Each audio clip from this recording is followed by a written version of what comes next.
Bonsoir, merci, c'est bien, il y a du monde ce soir.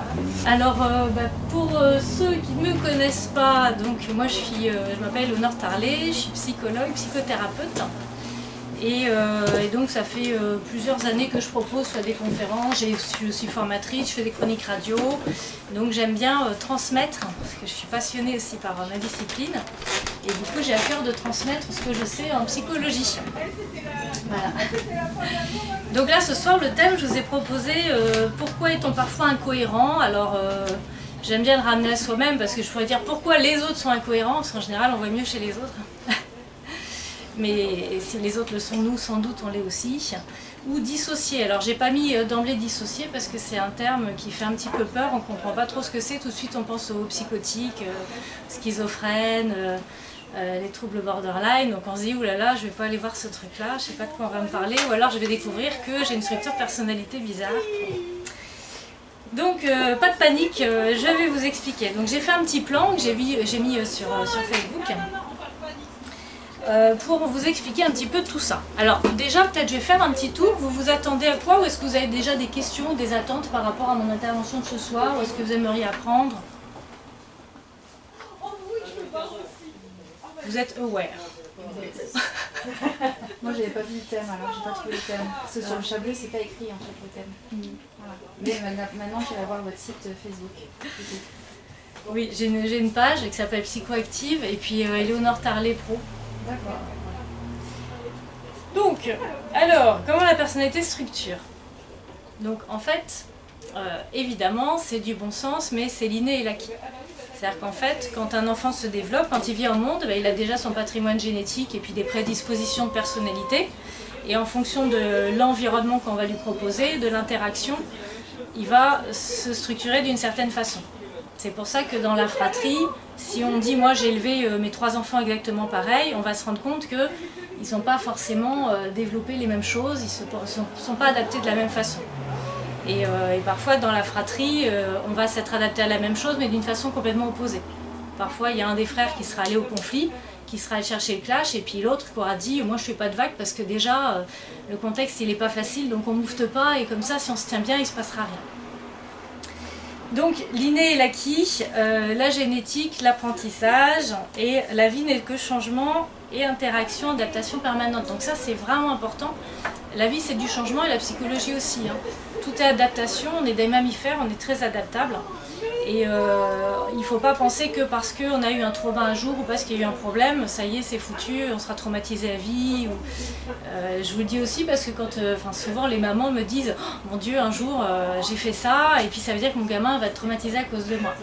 C'est pas parce qu'une fois on est sorti de ses gonds, on s'est énervé, on a eu une journée pas possible que le gamin va être traumatisé à vie. Le trauma, c'est soit vraiment des gros événements ou soit des traumas cumulatifs. C'est-à-dire si, je vais vous expliquer par rapport aux besoins fondamentaux de l'enfant, si de façon répétée il y a des manques ou il y a des traumas plus, c'est-à-dire des violences, des abus, des choses qui viennent de façon répétée, de l'insécurité. Donc là c'est vrai qu'on est obligé de s'adapter à quelque chose de régulier et ça crée des symptômes ou ça crée des troubles de personnalité. Ça va jusque-là ? Alors justement, parler des besoins fondamentaux de l'enfant. Je suis un peu... Oui. Donc, en fait, la personnalité, elle se structure en fonction des 7 besoins fondamentaux de l'enfant et des carences ou, en général, c'est des lacunes, des choses qui ont manqué par rapport à ces 7 besoins. Là encore, pas une fois. Donc, vous les connaissez peut-être un petit peu, non? C'est du bon sens aussi. La sécurité, c'est la pyramide de Maslow, Oui, alors pas que, mais... La sécurité, l'alimentation, l'affection... Voilà, alors l'alimentation, on va pas le reprendre parce qu'on va être plus dans le psycho, mais ouais. Donc effectivement, besoin de sécurité de base. Donc si la sécurité n'est pas assurée par les parents, ça va développer des schémas de méfiance, abus, ou des schémas d'abandon. Si par exemple on déménage tous les 3 ans, si la maman change de partenaire régulièrement, donc du coup cette sécurité, cet ancrage va pas pouvoir être nourri et ça peut créer de l'insécurité ou de la méfiance. Le besoin d'autonomie. donc qui va être soit non satisfait, soit empêché. Alors ça peut être par exemple des parents qui couvent beaucoup. Peut-être eux ont été laissés trop en autonomie et ont besoin de nourrir beaucoup leurs enfants. Alors justement c'est le propre des schémas, quand on a manqué, soit on reproduit parce qu'on n'a pas identifié, ou soit on fait l'inverse parce qu'on veut tellement pas que nos enfants souffrent de ce dont on a souffert, que du coup on va peut-être trop dans l'extrême inverse sans s'en rendre compte. En fait on fait comme pour soi, sauf que notre enfant il n'a pas les carences que nous on a eues. Donc ce besoin d'autonomie, ça peut être effectivement qu'on est en fusion ou qu'on met l'enfant en dépendance. Vous voyez là, ce matin, il y a un monsieur qui me disait, en fait quand je suis partie faire mes études, il faisait le lien juste ce matin, mes parents ont pris un prêt étudiant pour moi, mais en fait ils m'ont rien laissé gérer. Donc je restais dépendant d'eux, c'est eux qui géraient, qui me donnaient les sous et qui payaient tout pour moi. Il me dit en fait je m'étais pas aperçue parce que lui c'était sa normalité, ses parents avaient toujours fait comme ça. Et finalement ça l'avait empêché aussi de croire qu'il était capable de gérer par lui-même. Et ça a duré encore longtemps après. Donc ce besoin d'autonomie, s'il n'est pas satisfait ou qu'il est empêché, ça va créer un schéma de vulnérabilité. La catastrophe est imminente, où je ne peux pas me permettre d'être bien, de me relâcher parce qu'il va se passer un truc. Le schéma de dépendance, je ne peux pas me débrouiller tout seul. Donc, par exemple, une dame aussi qui me disait moi je suis nulle, je ne sais pas faire les tâches ménagères, je ne sais pas cuisiner. Et en fait, elle était persuadée de rien savoir faire, mais parce que sa mère avait toujours fait pour elle. Je pense que bon, c'était une femme au foyer, et elle se sentait utile comme ça. Mais du coup, sans s'en rendre compte, sa fille avait développé le schéma de maman fait pour moi parce qu'elle pense que je ne suis pas capable. Donc c'est des choses qui sont insidieuses, hein. C'est pas la volonté de blesser son enfant, hein. En général on fait au mieux, mais voilà. Le besoin de relations et de liens interpersonnels de qualité. Donc si ce besoin de relation n'est pas satisfait, ça va créer de la carence affective. Donc, par exemple, des parents qui ne sont pas suffisamment dispo. Vous voyez, je vous disais, en général, ce n'est pas volontaire, hein, évidemment. Quand j'ai des patients dont les parents étaient commerçants ou profession libérale, les enfants, ils ont eu ce manque parce qu'en fait, ils voyaient très peu leurs parents. Il y en a qui m'ont dit, en fait, on n'est jamais parti en vacances avec mes parents. On avait 1 semaine, 2 semaines de colo par an, mais on ne voyait jamais les parents. Ils bossaient tout le temps. Et quand ils n'étaient pas au magasin, ils refaisaient les stocks, ils passaient commande. Voilà, donc et les parents aimaient leurs enfants, hein, c'est vraiment pas un problème d'amour, c'est un problème de présence. Ou alors quand il y a eu de l'exclusion. Donc ça, c'est je me sens toujours à part. Donc ça peut être aussi un noyau familial très fusionnel. Et j'ai une dame qui me disait, mais nous les enfants on était des satellites en fait. On était là, mais on n'était pas là en fait. Les parents étaient tellement en fusion qu'ils avaient ce ressenti de ne pas faire partie du système. Le besoin d'estime de soi, donc un autre besoin, sinon satisfait ou empêché. Donc ça peut créer des schémas d'imperfection, je ne vaux rien, je ne suis pas à la hauteur, je ne fais pas assez bien, ou un schéma d'échec. Ma vie est un échec, ou tout ce que j'entreprends échoue, ou j'arrive jamais à réussir comme il faut. Un besoin d'expression de soi, donc là encore s'il est non satisfait ou empêché, ça peut créer un schéma d'assujettissement, je fais toujours ce que tu veux. Donc je suis le sujet de l'autre, ou un schéma d'exigence élevée, ce n'est jamais suffisant. Donc en fait, il faut toujours faire plus pour satisfaire le parent, et pour retrouver grâce ou pour être aimé. Parce que l'enfant, il s'imagine, il fait toujours le lien avec l'amour en fait. Si je ramène pas du 20 sur 20 à chaque fois, mon parent ne va plus m'aimer. Et le besoin de limites réalistes et de compréhension des besoins des autres, qui peut être là encore non satisfait ou empêché, donc besoin de limites réalistes. Et du coup, ça peut créer des schémas, on a beaucoup d'enfants aujourd'hui comme ça, dans le tout m'est dû. Je peux et dois obtenir tout ce que je désire, indépendamment de ce que cela coûte aux autres. Alors ça peut créer des structures de personnalité narcissiques. Un peu enfant roi, adulte tyran, comme dirait Didier Pleu, de l'enfant roi à l'adulte tyran. Alors, malheureusement, ça doit vous parler, donc ça on retombe sur le sujet des pervers narcissiques, qui les gens aiment bien. Hein. Donc voilà, ça va jusque-là? Est-ce qu'il y a des questions? Est-ce qu'il y a des réflexions? N'hésitez pas si besoin, ou si je ne sais pas clair. Donc voilà, alors sur ces besoins fondamentaux, on a vu comment des schémas pouvaient se mettre en place. Alors, je voulais vous dire aussi, donc il y a les besoins, vous allez voir, on va faire le lien après avec tout ça. Donc on parle de structure de personnalité, on parle de besoins fondamentaux de l'enfant, et on parle des différentes personnalités. Alors, ce DSM, là c'est le mini, je démarre toujours par ça parce que quand on est psychologue ou psychiatre ou médecin, on se réfère à cette classification internationale des maladies mentales. Ça s'appelle comme ça. C'est un peu comme les médecins, ils ont leur liste de symptômes. Voilà. C'était ouvert. Donc oui, je disais une liste de symptômes. En fait, on découpe la personnalité pareil en psychologie. Malheureusement, hein, c'est des choses qu'ils devaient modifier à la dernière version du DSM. Et vous voyez, on est à la 5e. Et en fait, entre la 4e et la 5e, la nouvelle mouture a duré très longtemps parce qu'ils devaient faire quelque chose de plus transversal. Mais je pense que c'était un peu complexe, donc finalement, ils ont fait la même mouture. Donc, dans cette classification internationale des maladies mentales, DSM, ça veut dire Disease Statistic Manual, version 5. Eh bien, nous avons les troubles de personnalité. Donc, c'est classé. En gros, évidemment qu'on peut avoir un trouble de personnalité et un autre symptôme, par exemple un TOC ou un trouble anxieux. Donc, c'est en ça que c'est transversal. Mais on est obligé de vous classifier, on vous met des petites étiquettes. Alors en psychiatrie, quand j'ai fait mon stage à l'hôpital psychiatrique, c'était le premier truc qu'on faisait quand les gens venaient en hôpital psychiatrique. On m'a dit oui, mais tu comprends, ça déclenche le paiement. Donc il faut mettre les gens dans des cases, il faut les catégoriser parce que derrière, on est pris en charge pour le traitement, pour voilà. Enfin moi j'ai toujours trouvé ça assez violent. Aujourd'hui, alors j'ai de la chance parce qu'en libéral, je ne suis pas contrainte à classifier et moi, la nosographie, je dis aux gens, c'est pas ça qui m'intéresse. Moi, ce qui m'intéresse, c'est ce qui vous pose problème et comment je vais pouvoir vous aider à améliorer le problème. Après, qu'on colle une étiquette, que ce soit vert, noir, blanc, ça ne me fait pas avancer mon public. Donc, qu'est-ce qu'on trouve dans le trouble de personnalité? On a trouble général de la personnalité. Donc là, vous avez plusieurs critères. C'est un peu j'allais dire imbuvable. On a la personnalité paranoïaque, la personnalité schizoïde, la personnalité schizotypique. Ça donne envie, hein, tout ça. C'est presque les vacances à l'étranger. La personnalité antisociale, la personnalité borderline, la personnalité histrionique. Alors ça c'était hystérique avant, histrionique théâtrale. La personnalité narcissique, donc on va parler de pervers narcissique. Alors nous, dans notre classification, le pervers narcissique n'existe pas, hein. C'est une définition psychanalytique ou médiatique. Mais si vraiment on classifie, c'est une structure, on s'est structuré de façon narcissique. Après, on a le côté pervers ou pas. La personnalité évitante, la personnalité dépendante. Vous avez vu comment on retombe un petit peu par rapport aux besoins fondamentaux.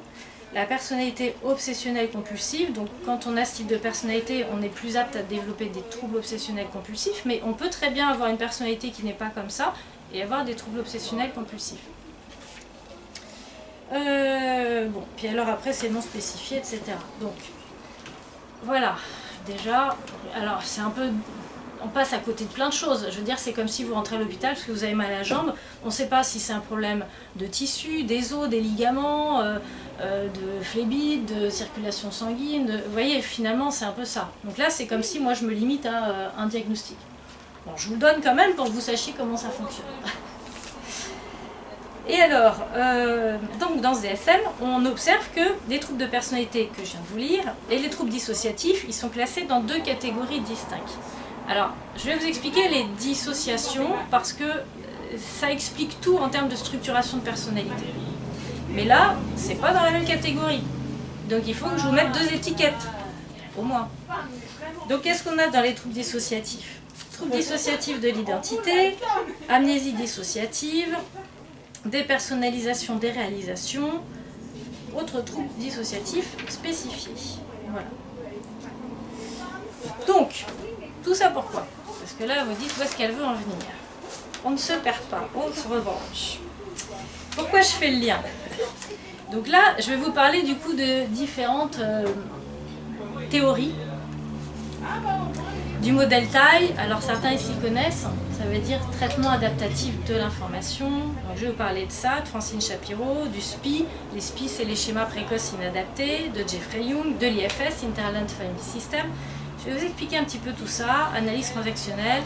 En gros, toutes ces théories en psychologie, elles parlent un peu de la même chose, pas avec le même vocabulaire, mais finalement, aujourd'hui, on y voit clair par rapport à comment une personnalité se structure. Et ce qui crée les symptômes, en gros, c'est ce qu'on appelle des psychotraumas. Mais ce qu'on appelle des psychotraumas, c'est pas forcément un accident de voiture ou quelque chose s'est passé à un moment donné. C'est ce qu'on a vu par rapport aux besoins fondamentaux de l'enfant, des choses qui ont été répétées. Si je suis en insécurité émotionnelle parce que mon papa, un jour il va bien, et puis un jour il rentre, il a un peu bu, et puis là il crie sur tout le monde, il tape dans le mur. En fait, ce besoin, il va jamais pouvoir être comblé. Et ça va me créer peut-être un trouble de personnalité. Ok, alors attention, là encore, rien n'est définitif. On est plastique. Pas de panique. Alors, donc, ce que je vous expliquais, c'est qu'en fait, moi je ne souhaite pas qu'on découpe l'être humain en une liste de symptômes, parce qu'en fait, c'est ce qu'on nous demande de faire, mais comme médicalement aujourd'hui. L'idée, c'est de le considérer comme un tout, de façon holistique, je dirais presque énergétique, parce qu'en fait, tout circule. C'est pas parce que je m'occupe du cerveau que je vais plus prendre en compte s'il y a des crises d'angoisse qui sont des oppressions ici, s'il y a une boule au ventre en continu, si j'ai des angoisses, si j'ai de la colère dont j'arrive pas à me dépêtrer. Tout fonctionne en lien. Alors, en fait, ce qu'on sait, pourquoi je vous parle de dissociation, parce que on va se structurer, c'est comme si on installait plusieurs logiciels. Et c'est là où je vais utiliser. Ça va jusque-là? Ne regrettez pas d'être resté. Hop. Alors, si jamais il n'y a plus la petite lumière, n'hésitez pas à me dire aussi. Donc, alors, je vais essayer de faire que vous voyez. Donc, l'IFS, ça veut dire Internal Family System. Il faut quand même que je me décale un peu plus. Est-ce que je suis toujours un peu dans le...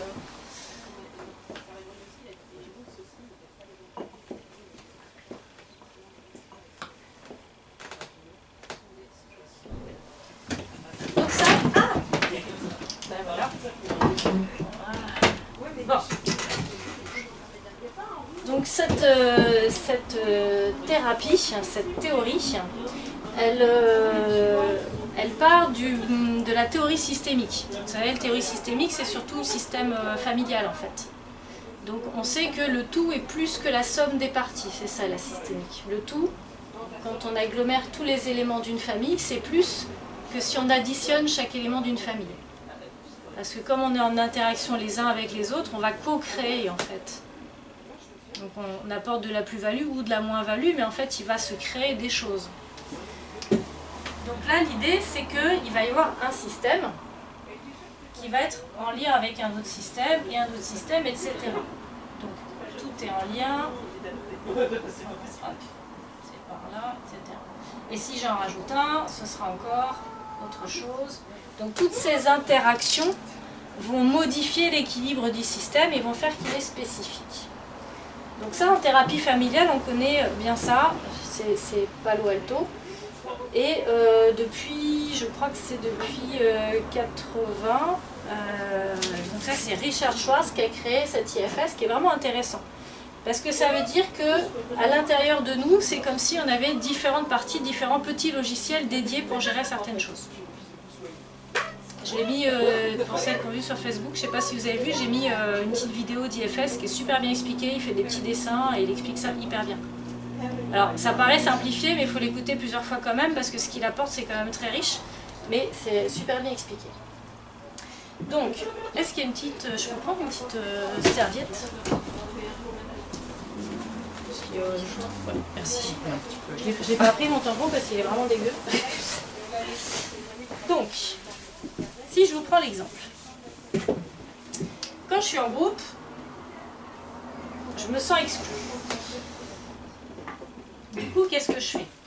Du coup, il y a une partie de moi qui parle.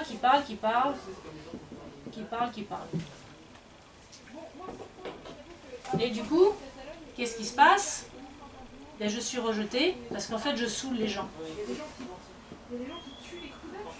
Du coup, qu'est-ce qui se passe? Exemple. Donc ça, globalement, la personne, elle va venir, elle a bien opéré qu'elle était tout le temps dans ce mode de fonctionnement, ce qu'on appelle un schéma. Un SPI, comme dirait Jeffrey Young, un schéma précoce inadapté. C'est-à-dire que c'est un schéma qui a dû se construire précocement dans mon histoire, Dans mon histoire, vraiment, j'étais exclue.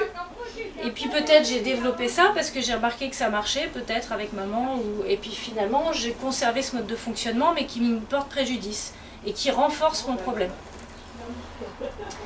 Donc, en IFS, on a différentes parties de nous. Il y a celle qui se sent exclue. Il y a celle qui va se mettre à parler comme un moulin à parole. Et puis, il y a celle qui va se sentir rejetée. Et ça, on part du postulat que c'est différentes parties de nous. Donc l'idée, ça va être déjà d'aller observer chacune de ces parties, de voir quelle fonction elle joue, quel rôle elle joue, pour voir comment on va pouvoir réparer chacune des parties. Et là, finalement, on va réparer comme si on était face à 3 enfants, peut-être, et que chacun y ressentait ça. Alors, dans les parties de nous, ça c'est vrai aussi pour un autre modèle, la dissociation structurelle de la personnalité. En fait, tous les modèles se regroupent pour dire un petit peu la même chose au bout du compte. Donc, dans chaque partie, dans chaque petit logiciel, il va y avoir des émotions, mais aussi des sensations, des pensées négatives sur soi. Par exemple, ici, c'est « j'existe pas », je vais me sentir abandonnée, je vais ressentir un sentiment d'abandon, et peut-être je vais avoir une oppression en termes de sensations. Là, je vais peut-être avoir d'autres cognitions sur moi. Je sais pas, moi, j'existe. Bon, on pourrait aller voir. Dans cette théorie, il part du postulat qu'il y a des parties chargées. Donc peut-être celle qui se sent exclue, c'est une partie chargée, c'est-à-dire une partie qui a une blessure émotionnelle ancienne. Et du coup, cette partie a fait que d'autres parties de moi se sont mises en place pour essayer de gérer. Et les autres, on va parler de parties protectrices.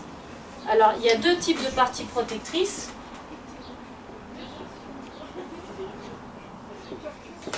Il va y avoir les pompiers et il va y avoir les managers. Est-ce que ça vous parle un peu? Vous avez des exemples autour de vous? Donc les parties pompiers, l'objectif c'est d'éteindre le feu émotionnel. Donc il ne faut surtout pas que je ressente ça parce que c'est vraiment pas agréable. Donc je vais mettre en place une stratégie pour essayer de ne pas ressentir ça. Mais comme on est sur ce qu'on appelle des parties dissociées, alors n'ayez pas peur de ce mot, hein, ça ne veut pas dire que j'ai un trouble de personnalité, parce qu'on est tous plus ou moins dissociés. Et ma personnalité se structure d'une certaine façon. Alors du coup, je fais le lien avec ce que je vous ai lu, parce que déjà, c'est pas parce qu'on a un trouble de personnalité que c'est foutu à vie. Mais si on a un trouble de personnalité, ça veut dire, c'est pathognomonique, ça veut dire que derrière, j'ai eu des choses qui ont fait que je me suis structurée comme ça. C'est adaptatif. Je ne me suis pas structurée de façon bipolaire parce que j'ai eu envie. C'est peut-être parce que j'étais obligée de cliver dans ma construction une partie qui pouvait se permettre de ressentir de la déprime, par exemple, parce que ce que j'ai vu c'était trop dur. Puis une autre partie qui sauvait la face et puis qui riait tout le temps parce que c'était trop dur d'accueillir celle qui déprimait. Donc les troubles de personnalité, en fait, c'est pas des choses inadaptées, on ne naît pas avec, et c'est pas un truc... Normalement, un enfant ne naît pas avec une jambe en moins, voilà. Ou alors il y a eu des problèmes, effectivement. Il y a eu des problèmes de produits phytosanitaires, ou je ne sais quoi. Enfin, il y a quelque chose qui l'explique. Du coup, cette partie pompier, elle va faire en sorte que celle-là ne ressente pas. Mais alors, comme effectivement, malheureusement, c'est devenu dysfonctionnel dans le temps, peut-être ça marchait avant, aujourd'hui ça ne marche plus. Et du coup, j'obtiens exactement ce que je voulais éviter. Et ça, c'est la propriété des schémas précoces inadaptés. Il y a un monsieur qui me disait, il y a des années, ça me revient là, il m'a dit, moi, quand j'aime, j'ai tellement la trouille qu'elle m'abandonne, qu'en fait, je la couve, je suis tout le temps là, je devance ses besoins et ses désirs, et je suis tout le temps présent, je lui fais tout le temps des câlins, et il me dit, au bout du compte, je l'étouffe, et puis eh ben, on tout quitté comme ça. Donc là, on était face à un schéma de peur de l'abandon, où finalement sa partie faisait en sorte qu'il n'éprouve pas ça, mais au bout du compte aboutissait ce qu'il avait bien observé, mais en général on observe bien nos cercles vicieux. Par contre, on n'arrive pas à casser le cercle vicieux, parce que c'est des petits logiciels qui se sont installés précocement et qui continuent de fonctionner parce qu'ils ont chacun leur rôle, leur fonction. Donc, alors les parties pompiers, l'objectif c'est d'éteindre le feu émotionnel. Alors ça peut être aussi par la nourriture par exemple. Personne qui me disait, moi les seuls moments où je me sentais apaisée, où je me sentais bien, c'est quand je mangeais. Donc oui, cette partie pompier, enfin un peu de réconfort. Si c'est le seul moment où j'arrive à avoir du réconfort, à lâcher un peu mes angoisses ou mon système d'hypervigilance, c'est une partie protectrice que nous on dit protectrice. Donc c'est vraiment intéressant cette façon de voir les choses parce que ça évite la façon de voir qu'on avait jusqu'à présent où un symptôme c'est un problème, il faut le supprimer. Mais peut-être un symptôme c'est un pompier, donc quelque part il vous veut du bien. Alors lui il ne sait pas que finalement il est dysfonctionnel aujourd'hui. Mais lui, il a vu que quand je mange, je me sens bien. Donc il dit, ah, ça marche, moi je prends soin de ma partie là qui a besoin. Et ça, c'est vachement intéressant en termes de psychothérapeute parce que ça veut dire que toutes les parties de nous sont des alliés en fait. En tout cas, des personnes qu'on va accueillir pour voir chacun de quoi ils ont besoin, qu'est-ce qui fait qu'ils se sont mis en place et comment nous, aujourd'hui, on va pouvoir nourrir leurs besoins pour qu'ils puissent un petit peu s'apaiser et nous permettre d'aller voir la partie chargée. Donc là, on parle de partie chargée. Ouais, que là non. Je suis en train de vous endormir. Non, c'est intéressant, par contre, c'est très facile à dire. Ouais. C'est comme au resto, il faut montrer la carte.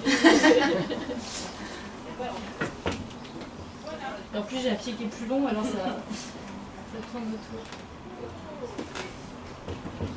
Hop. Donc, alors ça c'était l'IFS. Alors, je vais vous parler de plusieurs choses parce que vous allez voir que ça fait lien, mais ce modèle IFS il est super intéressant parce qu'en fait il explique beaucoup de choses. Les managers, en fait, c'est un autre nom pour Alors, les managers c'est aussi des parties protectrices, mais l'objectif c'est pas d'aller directement éteindre le feu de l'émotion, ça va être d'aller faire encore plus, toujours plus, toujours plus. Et ça c'est les parties qui nous amènent au burn-out. Donc si par exemple ma partie chargée c'est une partie qui manque de reconnaissance, qui n'a jamais été reconnue à sa juste valeur. Voilà, je vous cite un autre cas, une dame qui a 3 thèses dans 3 pays différents. Vraiment. Et qui continue à dire oui je suis pas à la hauteur, je suis pas au niveau. Bon, de l'extérieur évidemment on est là, bravo, enfin, vous êtes quand même super génial. Mais elle est persuadée qu'elle n'est pas encore au niveau, elle n'a pas fait assez, elle parle pas assez bien. Donc elle est américaine, elle a passé une thèse en Espagne, une thèse en France et sa première aux États-Unis je crois. Donc voilà, oui mais je parle pas assez bien espagnol, je devrais être courante et puis encore des mots sur lesquels j'accroche. Oui, c'est quand même pas tout le monde qui a 3 thèses. Donc ça, en fait, le blabla, ça fonctionne pas. Parce que quand on a une partie chargée, où toute sa vie on a manqué de reconnaissance, et on a comme elle un papa qui nous a démoli, laté, critiqué, ma pauvre fille, t'es con, t'es nul, t'arriveras jamais à rien, t'es pas à la hauteur, ben forcément que ce logiciel, il était bien installé dans sa tête. Et du coup, le rationnel, cette partie n'est pas perméable au rationnel. On n'est pas dans les mêmes zones du cerveau. Donc il n'y a qu'un faucon, malheureusement ce serait ça la psychothérapie, ce serait facile. Bah, t'as qu'à dire que t'es bonne, bah regarde, t'as qu'à regarder tes diplômes. Ça marche pas.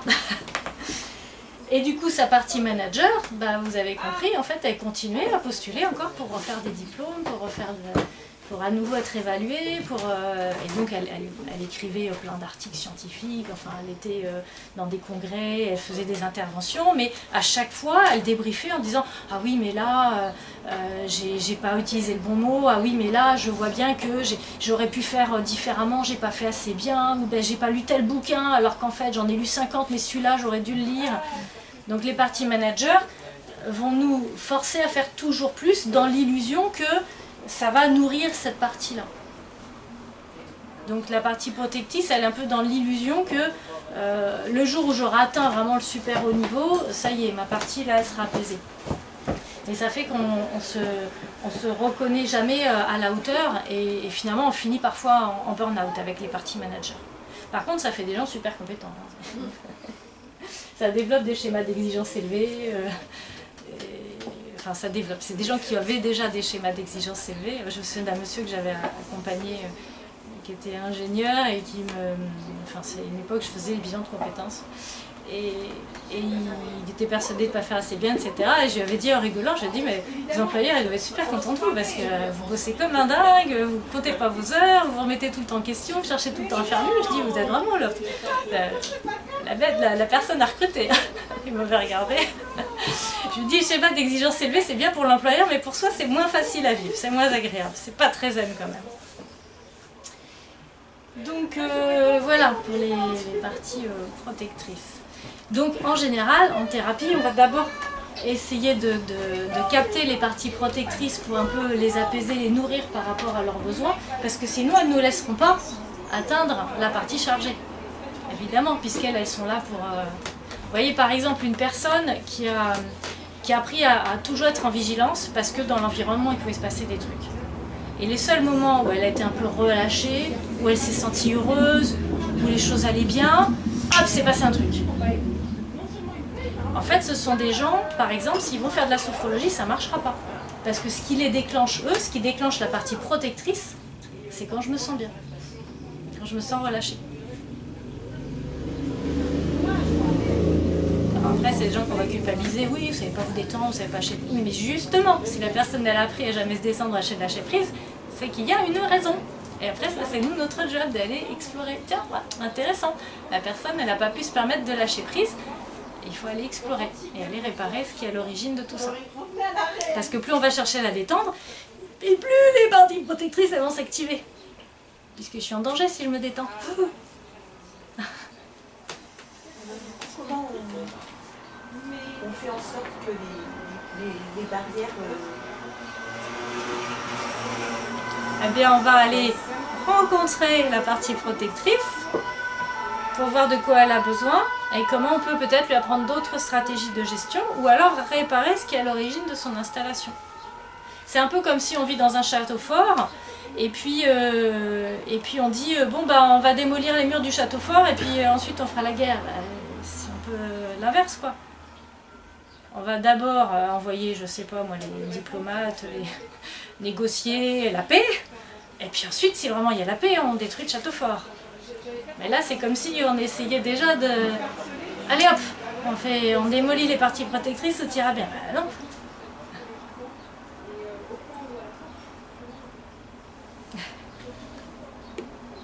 Moi, j'avais une... J'hésite à vous en parler, c'est un truc perso, mais j'avais une petite partie protectrice que je n'avais pas identifiée tout de suite, parce qu'on n'identifie pas ces trucs-là. Hein. On observe ce qui se passe, mais on n'identifie pas ce qui était à l'origine. Donc moi, je mettais un peu à l'épreuve les personnes qui m'aimaient bien, mais je m'en étais pas rendu compte. Et comme ma mère m'a toujours un peu lattée et qu'elle me disait « Oui, qui aime bien, charrie bien !» Moi, je me suis dit « Bon, ben, c'est comme ça qu'il faut faire. » Et finalement, je m'étais aperçue que cette façon de fonctionner ma mère avait légitimé cette partie protectrice qui venait un peu mettre à l'épreuve les gens qui m'appréciaient. Parce que je me disais, ouais, personne n'a dit qu'elle m'apprécie, mais... Et puis je sais ce qui se passe après, hein. Moi, j'en paye les pots cassés, hein. Je souffre bien comme il faut après. Hein. Donc en fait, cette partie, elle me disait, ouais, mais... D'ailleurs, elle me l'a dit quand je l'ai rencontrée, parce qu'on va les rencontrer, ces parties-là, dans des lieux de rencontre. Elle m'a dit, ouais, mais souviens-toi, là, tous les sales coups qu'on t'a fait, si j'avais pas été là... Alors, je lui dis, ah ouais, t'as raison, hein, avant, hein. Ah ouais, t'as raison, ouais, j'étais gamine et tout. Je dis, mais maintenant, attends, je vais te montrer maintenant ce qui se passe dans mes relations. Regarde, là, je discutais tranquille avec quelqu'un, paf, j'ai balancé un truc, ouais, t'as une gueule de con, excusez-moi. C'est pas ma façon de parler, mais j'ai balancé un truc pas très sympa. Et donc, il s'est vexé, puis je me suis dit, bah, pourquoi il se vexe, c'est de l'humour. Oui, parce que ma mère m'a fait croire que c'était de l'humour. Et que moi, j'avais pas identifié que c'était une partie protectrice. J'ai jamais eu l'intention de le vexer, jamais. Donc après, je ne comprenais pas pourquoi la personne était vexée, sauf que ma partie protectrice m'avait effectivement fait envoyer un truc un peu blessant. Et là m'est revenu en tête plein d'autres trucs, effectivement, on m'avait fait remarquer que ouais, parfois t'es pas très sympa. Et moi, vraiment, de bonne guerre, mais alors, vraiment, hein, je vous assure, hein, j'avais pas identifié, je me dis, ouais, il s'exagère. Ça a dû vous le faire, ça, déjà, non? En vous parlant de moi, je pense que... Donc si les autres nous renvoient des trucs régulièrement, c'est sans doute qu'il y a du vrai, mais que nous, on n'a pas observé cette partie chez nous. Et donc cette petite, ben, comment j'ai fait? Alors je lui ai dit, écoute, je te montre ce qui se passe. Alors regarde le truc. Oh, elle me dit, ça se passe comme ça pour toi aujourd'hui? Je lui dis, bah oui, tu vois, c'est pas très cool quand même, parce que oui, je sens bien que tu veux prendre soin de moi, mais alors dis donc, moi, finalement, ça se passe pas comme je voudrais. Alors elle me dit, ah, puis elle était bien embêtée, parce que la petite, elle a pas beaucoup de ressources, je sais pas, moi, 5 ans, elle sait pas faire. Et alors ma collègue qui était ma thérapeute au moment où moi je réparais ça en EMDR, elle me dit, engueule-la. Alors, bah, j'ai pas envie d'engueuler une gamine, moi. Alors c'était sa stratégie, mais en fait je trouvais ça pas mal. Enfin, après coup j'ai vu que ça avait bien marché. Elle me dit si, tu lui dis faut que t'arrêtes comme une enfant, faut que t'arrêtes de te comporter comme ça, tu vois, parce que c'est pas sympa et puis ça me porte préjudice. Vraiment, il faut que t'arrêtes, là je suis pas contente. Alors bah j'y vais, je prends la petite Éléonore, puis je lui dis. Puis alors je la voyais, t'es là. Alors moi j'étais vachement embêtée, je vois la petite Éléonore. Alors à ma collègue, elle me dit alors, je lui dis bah. Elle est vexée, hein, c'est horrible, rien d'en parler, j'ai des poils. Non mais ça me faisait mal au cœur, hein, vraiment. Alors elle me dit, elle a compris? Oui, je crois qu'elle a compris là. Ah oui. Bah, elle n'a plus jamais recommencé la petite Éléonore, hein. Bah, non, elle m'a laissé tranquille. Bon, alors, moi j'utilise pas trop ça parce que je trouve ça très confrontant, mais c'est vrai que du coup cette partie elle est apaisée maintenant, elle sait que ça fonctionne plus aujourd'hui. Alors ça peut être ça, mais ça peut être d'autres façons de réparer, hein. Donc voilà, ça vous parle un petit peu, je vous donne un exemple perso parce que c'est plus illustrant.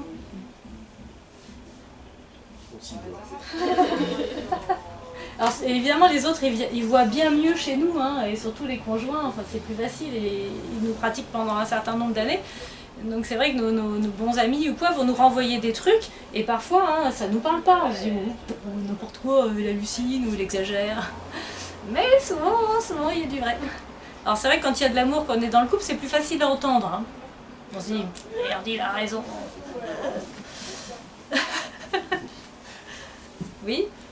Par exemple, dans le cas où tu faisais du mal, enfin, tu blessais sans le vouloir, il y a des gens qui le font exprès aussi, qui sont vraiment blessants exprès. Oui, et si c'est intentionnel, c'est qu'il y a peut-être une structure. Alors, ça peut être des. Si c'est intentionnel, peut-être que ça peut être la chose. Ça peut être une structure perverse narcissique, mais. Pas que, hein, pas que. Vraiment, je vous le dis, c'est important parce qu'aujourd'hui, on a tendance à mettre dans les cases pervers narcissiques direct. Ça peut être que vous avez touché sa partie protectrice. Donc là...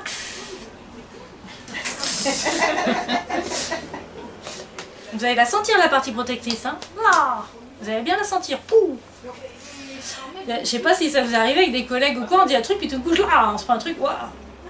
Qu'est-ce qui se passe là? Ben, vous avez dû appuyer sur quelque chose qui a déclenché la partie protectrice. Alors par exemple, le simple fait d'être psychologue, alors maintenant ça ne me le fait plus, parce que je suis vieille, j'assume. Quand j'étais en fac de psycho, j'avais une vingtaine d'années, et j'avais repéré que le simple fait, on me dit qu'est-ce que tu fais comme étude? Je dis je fais la fac de psycho, direct je me prenais des trucs. Qu'est-ce que j'ai fait? Et je me suis rendu compte que finalement c'est des gens qui n'étaient pas au clair avec eux, ils avaient l'illusion qu'un psy, c'est un voyant extra-lucide. Je pense, hein, j'ai compris longtemps après, et du coup, ils avaient peur que je voie à l'intérieur d'eux des choses qu'ils voulaient surtout pas voir. Ben moi, j'ai jamais essayé de les psychanalyser ou quoi, hein. J'ai juste dit, je suis en fac de psycho. Et là, je me prenais des trucs, alors pas tout le monde, hein, évidemment, mais certaines personnes étaient assez violentes. Je me souviens d'un mariage où je me suis pris un truc, moi j'étais en train de manger tranquillement, j'étais bien, oh, bon, ok, plus parler de psychologie. Donc après, je disais que j'étais infirmière, comme ça, on laissait tranquille. Ça n'active pas, ça, j'ai essayé, ça n'active pas. Ouais. Une image très positive. Et oui, et on aime bien les infirmières. J'ai vu personne que ça avait activé. Le problème, c'est quand après, ils veulent aller plus loin dans la conversation et que moi, je commence à sortir, à se couler. Et donc, mais bon, maintenant, je sais rebondir sur d'autres sujets. Ah, et toi, alors? Tu m'as dit que t'avais un chien, c'est quoi comme race? Bon. Bon, en tout cas, voilà, quand c'est intentionnel, nous, on a l'impression que c'est intentionnel. Vous voyez, si je vous cite encore un truc... alors, par exemple, les personnes qui aiment bien être dans le contrôle. Je vous donne un exemple. Et il y a quelque chose qui ne va pas comme il voudrait. La compagne n'a pas préparé le sac, je ne sais pas, elle parlait trop longtemps avec sa sœur au téléphone. Donc monsieur, peut-être qu'il est dans les stratégies de contrôle qui sont des parties protectrices pour essayer de contenir et pour pas être confronté à ce qui bout à l'intérieur. Quand tout est sous contrôle, ça va à peu près. Mais là, madame, du coup, je vais avoir besoin de sortir ma colère sur elle. Parce que, sans le vouloir, madame, elle aura mis en danger, elle aura activé les parties protectrices. Donc l'homme, là, va avoir besoin de rétablir un équilibre intérieur. Un équilibre, cette tension, quoi. Donc ça a dû vous arriver aussi, surtout les hommes. On n'a qu'un seul homme. Oh, chouette, on va parier. Allez, c'est la fête. Et il tourne le dos. C'était pas volontaire. C'était pas choisi, Bon, en tout cas, on n'a pas les mêmes façons de réagir parce qu'hormonalement, on n'est pas fait pareil. Et c'est vrai que la testostérone, c'est aussi les hormones qui vont faciliter la colère. Ce qui m'a interpellé, c'est que vous choisissiez l'homme pour le contrôle. Ça peut aussi... Ah, ça peut être dans l'autre sens, ça, tout à fait. Est-ce que systématiquement, Oui, ce serait un schéma? Je ne suis pas là pour faire mon étude personnelle, mais je remarquais. Oui, bah Parce que c'est plus souvent les hommes qui seraient dans le contrôle, dans cette stratégie-là. Statistiquement, je peux pas trop vous dire. C'est des exemples que j'ai en tête, en fait, que je vous donne. C'est pas vraiment des généralités, c'est des exemples auxquels je pense, qui me viennent comme ça à force de vous parler. Mais si je cherche, j'ai aussi des femmes qui sont venues, qui sont dans le contrôle, oui. Ça me rassure. Ah mais comment dire, les femmes ou les hommes n'ont pas l'apanage de certains symptômes. Par contre la colère, alors bon à la fois il y a une espèce d'interdiction sociétale puisque c'est pas bien vu que la femme se mette en colère, mais l'homme il a le droit. Et aussi il y a des hormones où les hommes ils vont être plus impulsifs que les femmes. Après normalement dans la société on apprend les petits garçons à gérer leurs émotions et puis les petites filles à moins pleurer, etc. Mais c'est vrai que nous, comme on ne gère pas de cette façon-là, hormonalement, c'est pas tout à fait pareil, ça va être différent. Je dis pas que c'est mieux. Mais du coup, nous, ça nous sidère un petit peu. Parce qu'on va pas monter dans les tours aussi rapidement. Enfin, je vois, j'ai j'ai souvent des hommes qui viennent pour les problèmes de colère, qui s'en veulent, hein, sinon ils viendraient pas me voir, donc je trouve ça vraiment super. Et qui me disent, mais voilà, je sais pas ce que j'ai, ça monte d'un coup, et puis c'est comme un volcan, là, pouf, faut que ça sorte. Bon, bah, après, une fois que c'est sorti, ça va mieux, sauf que je culpabilise à mort parce que j'adore ma femme, mes enfants, et puis je leur ai crié dessus, et puis j'aurais préféré pas leur dire ce que je leur ai dit, mais j'ai pas pu me retenir. Donc ils viennent me voir pour ça. J'ai plus souvent des hommes pour ce genre de problématique de colère impulsive que de femmes. Donc c'est pour ça que j'avais donné l'exemple.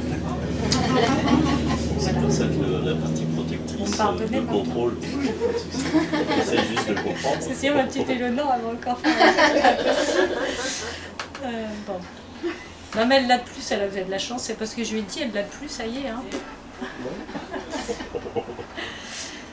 Donc, bon, du coup, ça permet de comprendre aussi. Donc, ça, c'était IFS. Les SPI. Les schémas précoces inadaptés, ils sont en lien avec ce que je vous ai donné avec les besoins non satisfaits. Mais vous voyez qu'on retombe un peu sur les mêmes choses en fait. Hein. Le TAI. Alors, le modèle TAI de Francine Shapiro, c'est le modèle qui est à l'origine de la thérapie EMDR, qui est la thérapie aujourd'hui la plus efficace, parce qu'on travaille avec la neuroplasticité. Donc c'est vrai que c'est extrêmement efficace. Et ce modèle TAI, ça veut dire TAI, ça veut dire traitement. Il y en a qui savent. Attention, je fais des interros. Hein. Parce que je sais qui c'est. Alors... Donc ça veut dire traitement adaptatif de l'information. Je ne suis pas maîtresse, mais j'aime bien parfois un peu faire.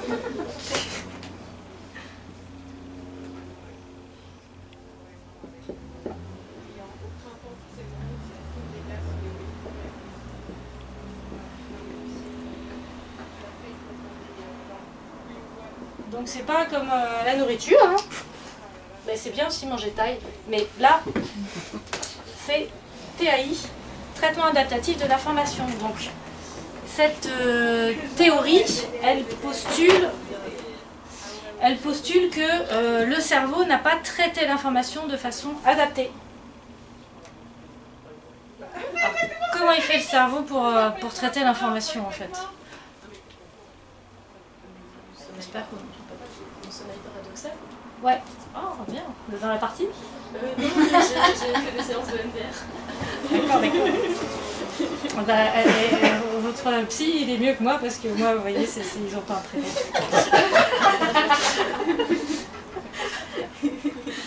Bon, bravo. Eh ben oui.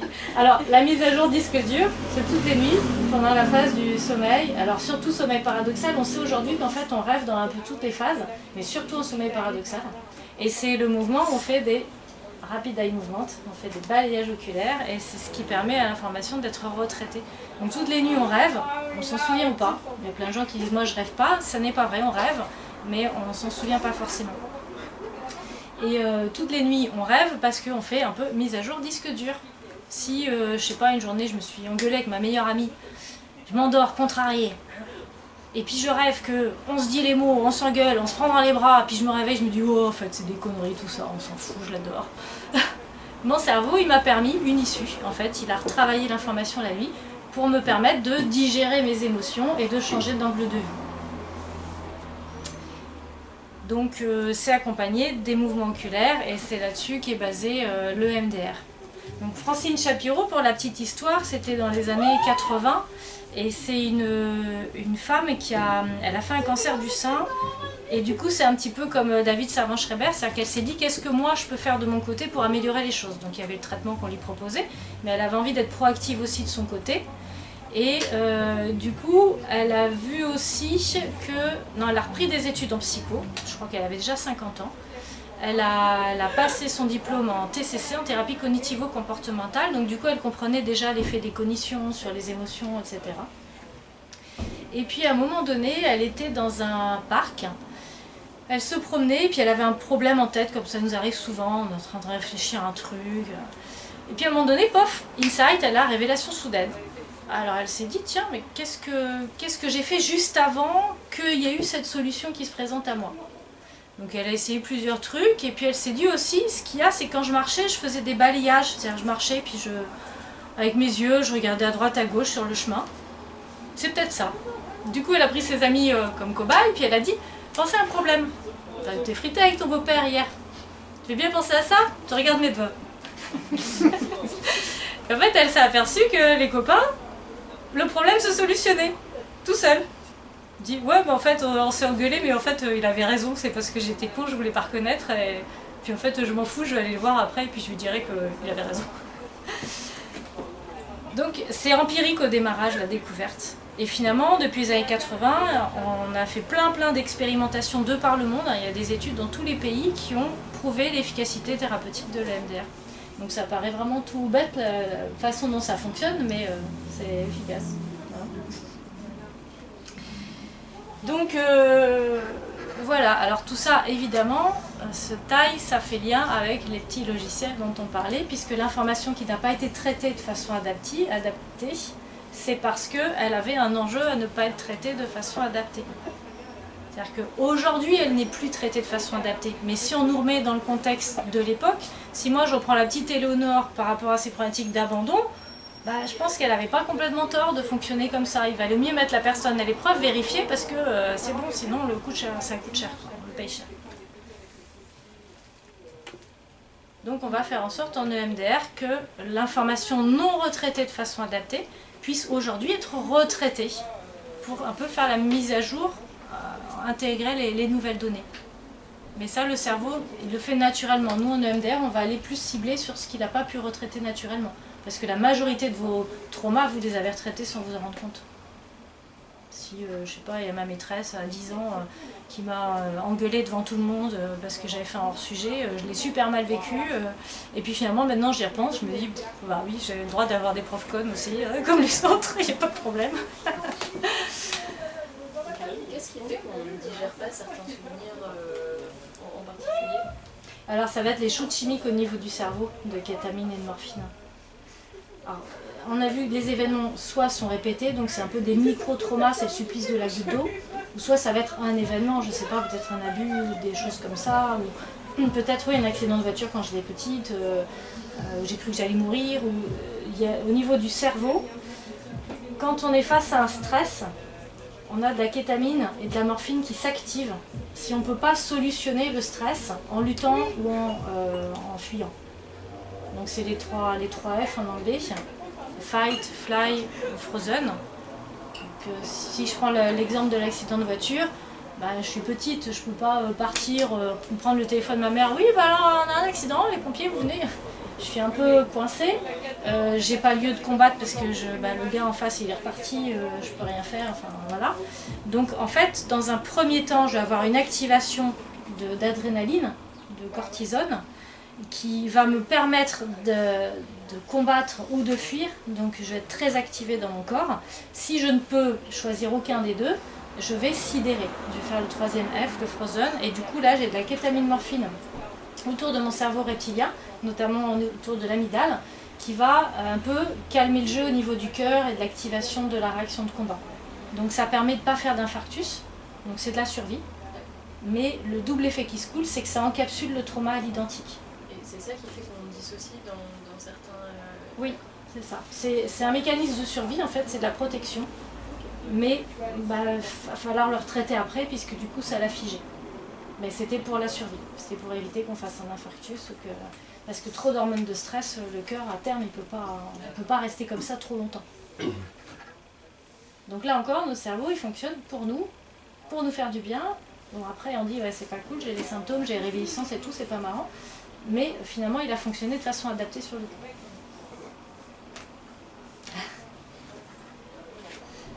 Donc ouais.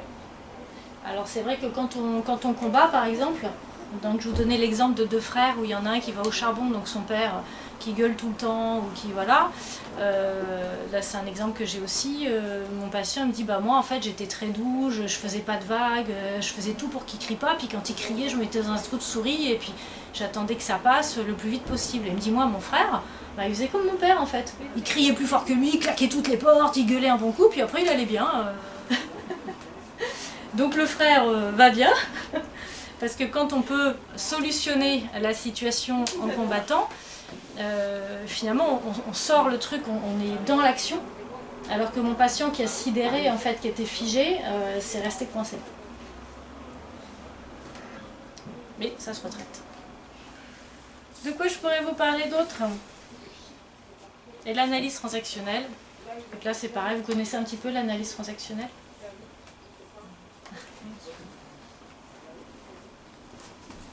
Je vais vous montrer un petit peu.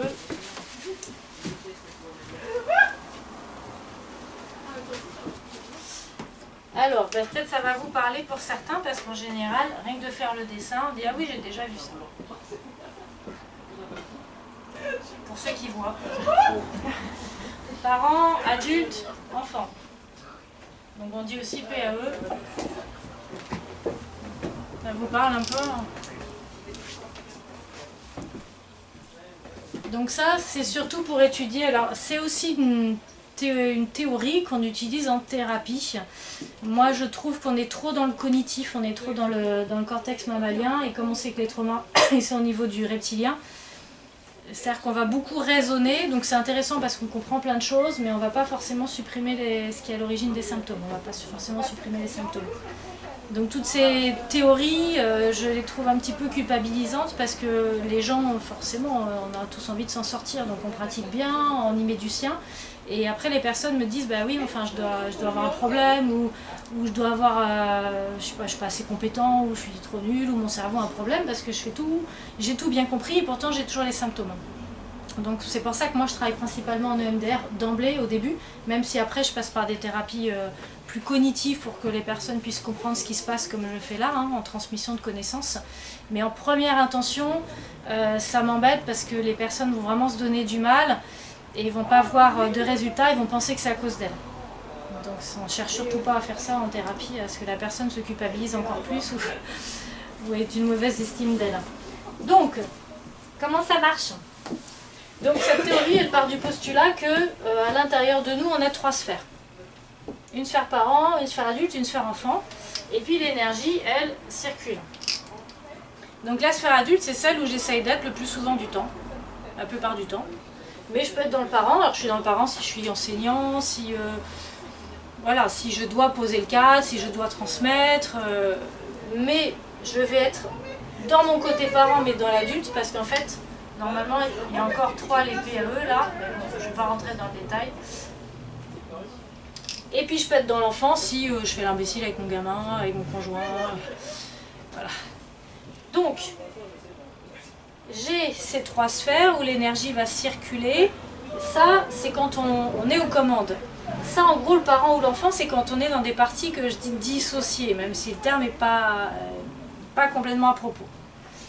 quand je suis dans l'enfant, quand je suis dans la relation à une autre personne, ça va être quand je vis mal quelque chose. Si je me mets à culpabiliser ou à avoir honte, bah si l'autre, alors l'autre par exemple dans son parent, il me balance un jugement.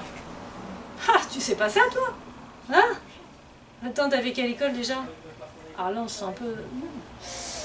Et du coup ça nous met dans l'enfant. Quand on ressent de la honte, quand on ressent des émotions négatives, c'est que l'autre nous a positionnés dans la sphère enfant. Donc il fait référence aussi à des parties dissociées. Puisque si, j'allais dire, si tout est nickel chez soi, attention je mets des gros guillemets parce qu'on n'est jamais complètement nickel et tant mieux, hein. On s'améliore jusqu'à la fin. Et après dans d'autres réincarnations, bon on verra si c'est le cas. Mais on fait de son mieux. Donc si la personne arrive à nous accrocher, c'est comme ça que les manipulateurs fonctionnent, ils vont accrocher des parties de nous qui ne sont pas ok, qui ont tendance à être encore dans la culpabilisation, ou à vouloir faire mieux, ou des schémas d'imperfection, ou des schémas d'abandon. Oui, je te préviens, ça va pas le faire, hein, si tu te comportes comme ça avec moi. Donc là, schéma d'abandon, hop, bah, ils savent qu'ils peuvent obtenir nous ce qu'ils veulent. Donc là, les partis pompiers qui sont sortis, hop, et on rame. Et puis, donc ça, c'est une personne, et ça, c'est l'autre. Et il va y avoir des transactions. L'analyse transactionnelle, c'est l'analyse des transactions.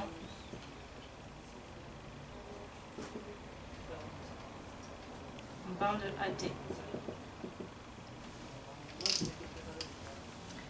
Donc là, ça rejoint aussi un petit peu, aussi dans la sphère parent, vous savez, les donneurs de leçons, les yaka faucons, les je sais tout mieux que tout le monde, bah, ils sont peut-être aussi dans des parties protectrices, les managers.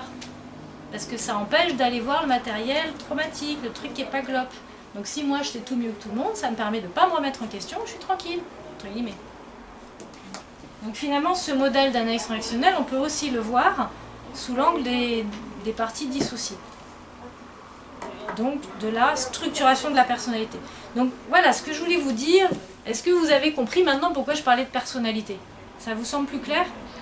Parce que notre personnalité, donc évidemment, on a une prédisposition à fonctionner d'une façon ou d'une autre, être plutôt doux, plutôt rêveur, plutôt avoir du tempérament, être leader, etc. Mais on a aussi l'environnement. Et enfin, on va structurer notre personnalité en fonction de tout ça, en fonction de tout ce que je vous ai apporté, en fonction des petits logiciels qu'on va devoir installer au fur et à mesure de notre développement. Et ça va donner une personnalité. Donc parfois, ce que je vous ai lu là, une personnalité de trouble borderline par exemple, on sait qu'il y a des problématiques d'abandon dans la problématique des troubles borderline, d'abandon ou d'abus. Donc on ne se structure pas comme ça par hasard. Donc si ça doit servir à quelque chose, c'est juste peut-être à nous donner des indicateurs et avoir des petites hypothèses qui commencent à se former dans la tête, évidemment à vérifier avec la personne, mais ça permet de gagner du temps, peut-être. Sous cet angle-là, c'est intéressant.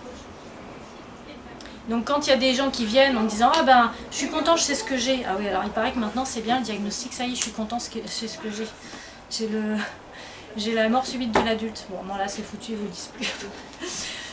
En fait, oui, je suis bipolaire. Ah ben ça y est, je suis content, on m'a trouvé ce que j'avais.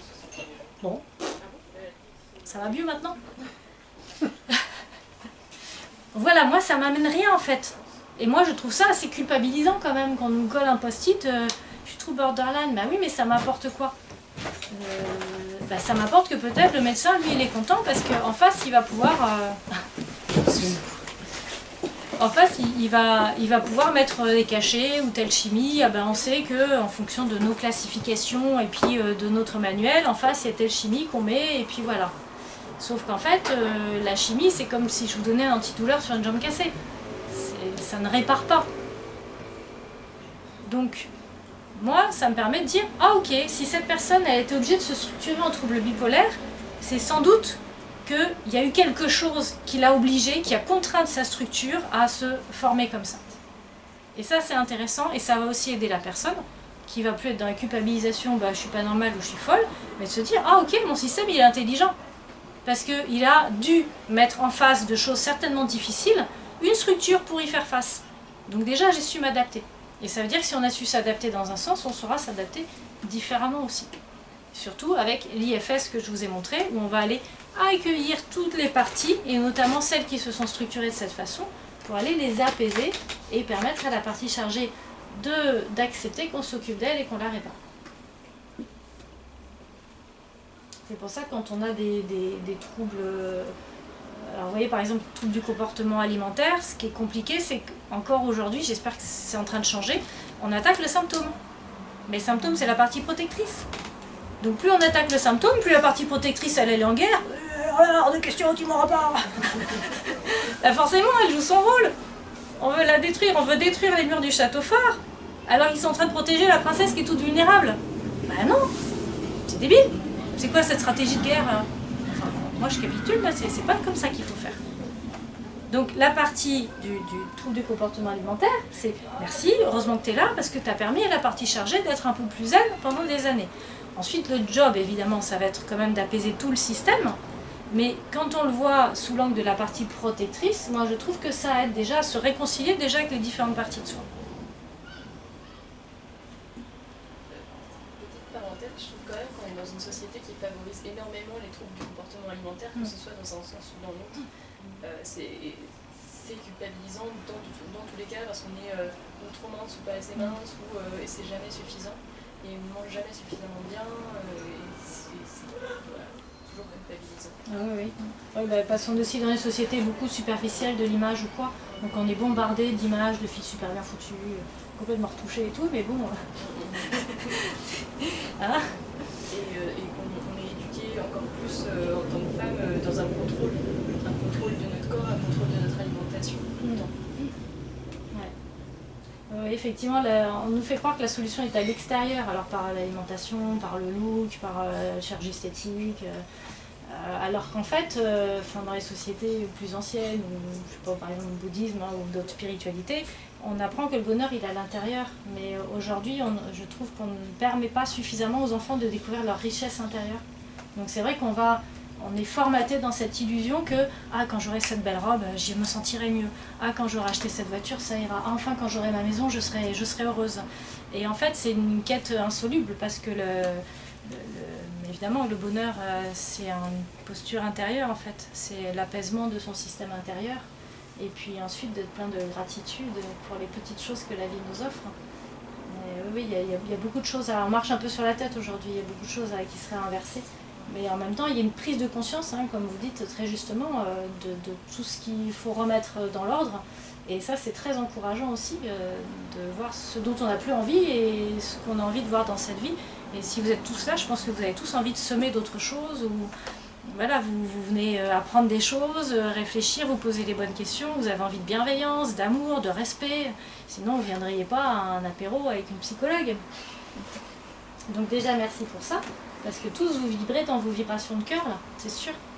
Donc vous avez envie de comprendre, vous êtes aussi dans la tête, mais c'est au service du cœur. Sinon on ne s'intéresserait pas à la psychologie. Enfin, pour moi la psychologie ça part de là. Après là on nourrit pour que ça, ce soit au service de ça. Il ne faut pas que ce soit l'inverse. La connexion des êtres, elle se fait de cœur à cœur. C'est des niveaux vibratoires. Je vous parle d'autre chose un peu que de psychologie, mais aujourd'hui en physique quantique, on découvre que tout est énergie en fait. Donc vibration.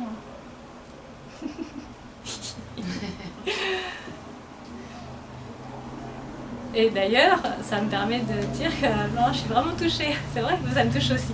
C'est beau ce qui se passe parce que voilà, on est en connexion, et ça me fout des poils partout, et on est en connexion de cœur, et ça me permet de dire aussi que j'ai pas mal de gens qui viennent en me disant moi je suis pas normale, je suis hypersensible. Alors que pour moi, plus je travaille, plus j'avance, plus je mature, et plus je me dis en fait c'est ceux qui sont pas sensibles qui ont un problème. Enfin, les gens viennent en me disant oui mais enfin mon collègue il voit une nana se faire, j'exagère, c'est mon côté marseillais, il voit une fille se faire violer dans le métro, il continue à lire son journal, ça lui fait rien, j'adorerais être comme lui. J'exagère, mais vous comprenez l'idée. Non, personne m'a dit ça encore, sinon je le fous en taux direct. Enfin, en gros, c'est, voilà, oui, mon patron, quand il me crie dessus, je le vis pas bien, alors qu'il crie sur mon autre collègue, elle s'en fout. Bon, oui, dans l'absolu, c'est bien, mais en même temps, je suis un être humain, j'ai mon cœur, j'ai mes neurones miroirs qui me permettent d'être en empathie, en compassion avec l'autre. Et heureusement que, quelque part, je le vis pas bien. Alors, si je le vis trop pas bien, il faut qu'on s'en occupe. Mais moi, je trouve ça plutôt rassurant que quand on fait du mal à son prochain, on le vive pas bien. Que quand on regarde des films violents, on soit un peu remué parce que... Non, on est en train de prendre son dîner et on voit une nana se faire violer et puis on continue à bouffer. Enfin, moi, ça me sidère, quoi. On ne devrait pas. Parce qu'en fait, on est en train de déconnecter nos neurones miroirs. Bon, faire lien un petit peu avec ce que vous dites aussi, hein, dans notre domaine. Et on nous fait croire que la norme, c'est de ne pas être sensible et c'est d'être dissocié, justement. La norme, c'est, ah ben si t'es pas assez dissocié, si tu vis mal les choses et la violence ordinaire, c'est que tu as un problème. Eh ben moi, je dis non. Voilà. Comme Joseph Chovanec, vous savez, le porte-parole des autistes, là, il est génial, ce mec, j'aime beaucoup. Et lui, il dit, mais vous savez, nous les autistes, entre nous, on s'entend très bien, on se comprend très bien, on est tout à fait normaux. Hein. Pour nous, c'est vous qui n'êtes pas normaux, hein. On ne vous comprend pas du tout. Hein. Donc en gros, pour moi, il faut rétablir la norme. Ça fait trop d'années qu'on nous formate le cerveau avec de la violence ordinaire, de la violence relationnelle, des jeux vidéo hyper violents. C'est délirant. Alors pourquoi il y a autant d'enfants hyperactifs? Il y a un psychiatre qui a fait une étude là-dessus. Il en parle très bien, il dit mais vous savez les jeunes, les ados, ils regardent des films, des jeux vidéo super violents. Je ne sais pas si vous avez regardé les DS, enfin moi j'y connais rien, je suis une vieille, mais... et en plus il y a certains parents, quand ils disaient aux parents mais est-ce que vous savez à quel jeu vidéo votre fils joue?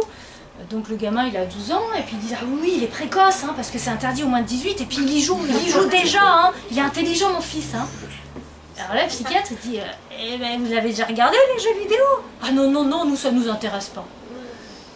Ben voilà, il y a au niveau de la sexualité, du respect de la femme, de la violence, enfin c'est des trucs, moi, il y a un copain médecin qui m'a informé là-dessus, il m'a montré des extraits, mais j'étais en train de me dissocier, quoi. Donc d'ici moi, la psy, quand même, je suis pas trop mal dans mes pompes, ça me fait cet effet-là, mais alors sur des cerveaux de jeunes... Donc voilà, donc je voulais, merci, rectifier le tir, parce qu'en gros, il faudrait tous qu'on devienne hypersensible. Et si tout le monde vibrait dans cette sensibilité, eh ben, ce serait plus fluide, il y aurait plus de respect, il y aurait moins de violence, parce qu'on ressent les choses et on n'a pas envie de faire subir de la violence à l'autre, parce que nous-mêmes, on le ressent fort.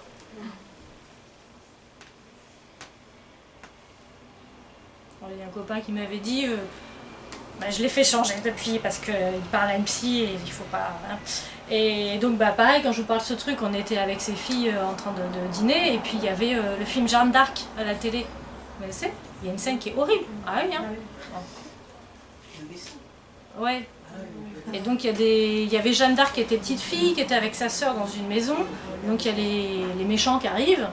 Et puis il rentre, et puis bah, la petite sœur Jeanne d'Arc, elle se réfugie dans un placard, avec une porte en bois, et puis la grande sœur, elle lui enfonce son épée, et puis il l'accroche à la porte, et puis il lui remonte les jupes, et puis pendant qu'elle est en train de crever. Et alors moi je regarde le truc, je dis oui, enfin il y a tes filles là, elle me dit ouais c'est toi qui es trop sensible, t'as une déformation professionnelle, t'es psy, t'as un problème. Ah mais c'est vrai, hein, ça c'est pas marseillais, ça c'est du vrai. Eh ben non, mais il a changé d'avis maintenant. Voilà, voilà. Donc en fait, j'ai reconnecté à son cœur parce que il me dit, mais c'est vrai que je me rendais pas compte. Il me dit, ça fait tellement d'années qu'on est dans ces trucs-là qu'en fait, on ne se rend même plus compte qu'on n'est plus connecté. Et que oui, c'est pas acceptable ce genre de choses. Mais vous allumez la télé, vous en avez plein, et dans les pubs, et dans les... on est formaté par cette... Il faut éteindre la télé, il faut la foutre à la poubelle, il faut s'en débarrasser. Voilà. Mais en même temps, je veux dire avant quoi, je ne sais pas. Mais bah oui, dans notre bon temps, c'était pas comme ça. Hein. C'était pas comme ça, mais c'était peut-être pas mieux non plus, parce c'était le travail, il fallait travailler, on n'écoutait pas les enfants non plus, ni les gens se plaindre, il fallait pas se plaindre, et c'était marche ou crève. C'était aussi une époque difficile. Maintenant, il y a plus la psychologie aussi. Oui, chaque époque a ses traumas. En fait, bon, évidemment, si on reprend avant les gens qui ont connu la guerre, alors ils ont vraiment appris à hiérarchiser, hein, ce qui était grave, et puis ils n'avaient pas le loisir de se poser des questions s'ils étaient en dépression ou pas. De toute façon, ils étaient en mode survie. Il fallait reconstruire le pays, il fallait élever les enfants. Donc effectivement, ils n'étaient pas du tout à s'intéresser si le gamin il le vivait bien ou pas, ou il fallait trouver à manger, il fallait se loger, il fallait avoir un travail. Donc à chaque époque, je dirais, c'est trauma. Mais là, ce dont je vous parle aujourd'hui, c'est des traumas évitables. Enfin, d'éteindre la télé, on n'est pas obligé de subir ça. La violence, elle a toujours été là, les guerres, oui. Les familles, malheureusement.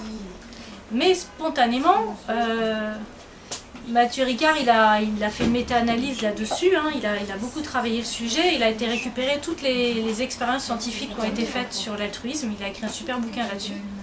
Et il démontre que l'être humain, il est fondamentalement social et empathique. C'est notre base, sinon on n'aurait pas nos neurones miroirs. Donc toutes les philosophes qui nous disent l'homme est un loup pour l'homme, etc., ou l'homme est foncièrement violent, il lui faut un exutoire, ça n'est pas vrai. À la base, on n'a pas cette violence. On va avoir la violence, alors ça peut être des parties protectrices, ou l'homme qui avait...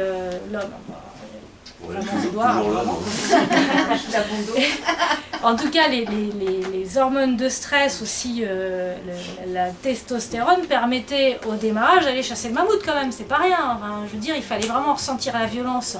D'ailleurs, qui est liée aussi au fait d'avoir faim. Je sais pas si vous remarquez, quand on a faim, il ne faut pas parler à son mec. Hein.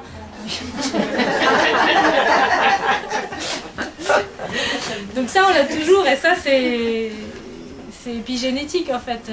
Quand on a faim, ça activait des mécanismes de combat parce qu'il fallait aller chasser, il fallait ramener la nourriture, sinon on était mort. Donc voilà, mais à la base, on ne vient pas au monde en ayant envie d'être violent avec son prochain. J'avais vu une petite vidéo d'une de ces expériences, et on voyait des tout petits bouts de choux qui marchaient à peine, qu'on met dans une pièce avec des jeux, et puis ils sont filmés. Et à un moment donné, il y en a un qui pleure. Je vais vous dire, les autres, ils regardent, alors il marche à peine, il y en a un, soit il a un doudou, soit il va chercher le doudou, et puis pof, il arrive, puis il lui colle dans les bottes, puis il regarde la réaction, et puis quand il est calmé, ça va mieux, puis il s'en va. Ou alors il le prend dans les bras, enfin, et vraiment en fait ça les touche, on voit quand on filme, vraiment ils jouent entre eux, ils font leur life, ils supportent pas s'il y en a un qui souffre. Et ça, on décode. C'est à la fois au niveau du cœur, les neurones miroirs, on n'aime pas, on est foncièrement empathique. Et ces neurones miroirs, ils se déconnectent avec les drogues, parce qu'on détruit le préfrontal, et puis avec la violence. Mais où ça merde alors? Alors, vous voyez par exemple dans les pays en guerre qui envoient leurs enfants, enfin à 12 ans, à 14 ans, ils leur mettent des kalachnikovs, etc. Ces gamins, ils sont plus connectés. À force, en fait, d'être obligé de passer à l'acte sur son prochain, on est obligé de se dissocier parce que spontanément, on ne peut pas le faire. Notre empathie naturelle nous empêche. Donc on est obligé de se dissocier pour passer à l'acte. Et ça fait qu'après, ces pauvres gamins, ils sont complètement dissociés et ils continuent à être dans la violence. Je ne sais plus qui j'écoutais hier qui disait, oui, en fait, ils peuvent briser, pour des adultes qui sont dissociés ou psychopathes, ils peuvent briser un gamin comme si c'était un bout de bois. Rien du tout. Mais ça, c'est un problème. C'est ça le problème. C'est pas d'être sensible, le problème c'est de ne pas être sensible. Je suis désolée, je répète, mais je suis révoltée. En fait, la violence, c'est un schéma de reproduction systématique dans l'histoire de l'homme. Après, on rentre sur des trucs plus géopolitiques ou d'histoire, ça va être moins ma partie. En tout cas, moi je milite pour l'amour. Si vous n'avez pas encore compris.